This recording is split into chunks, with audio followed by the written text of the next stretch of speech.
A hidden force is sweeping through Central Europe, dismantling long-held anti-Russia sentiments and leaving governments in a state of bewildered intrigue.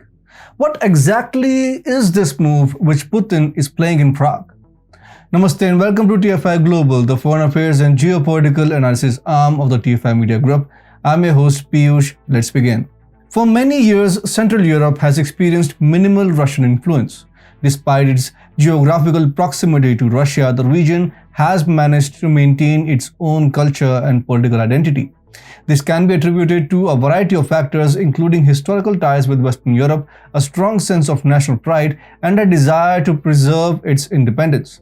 Central Europe has proudly maintained its cultural and political identities, asserting its independence from Russian influence.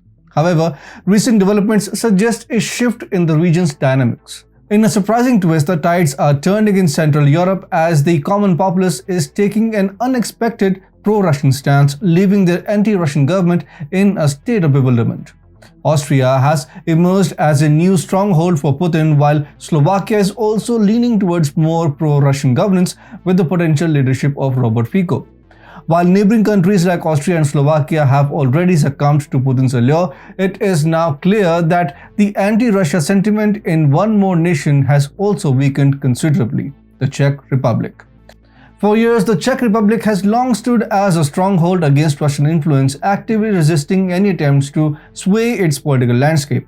But recently, the country witnessed powerful anti-NATO protests in Prague, triggering alarm bells throughout the region. The government of Czech Republic finds itself in a perplexing situation, taken aback by this sudden shift in public sentiment.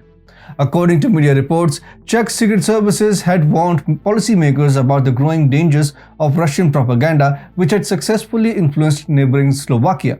However, these warnings seemingly fell on deaf ears, and now the consequences are becoming apparent.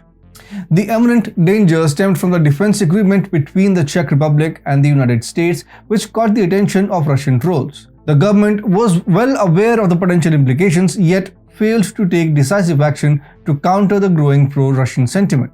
This allowed the sentiment to gain momentum and flourish within the nation. Moreover, public statements endorsing Russian aggression in Ukraine have faced legal repercussions within the Czech Republic. The country's courts have convicted individuals for endorsing Russia's actions, making it clear that such sentiments will not be tolerated.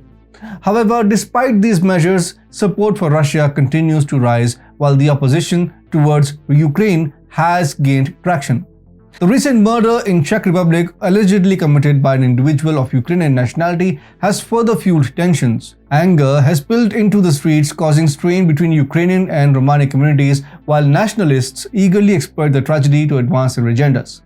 As a result, the sentiment for Ukraine is rapidly declining, while support for Putin and Russia is on the rise. The once impervious fortress of Central Europe now finds itself vulnerable to Russian influence, leaving Czech authorities and President Petr Pavel perplexed, wondering how they reached this point. This unexpected shift towards a pro-Russian stance in a Central European country surprised Czech President Petr Pavel. The Czech Republic, once known for its staunch opposition to Russian influence, is now experiencing a decline in anti-Russian sentiment, leaving its authorities perplexed and looking for answers in a rapidly changing political landscape. So what comes next? Will Western Europe also protest Western actions? It could be because no one knows what Putin's next move will be.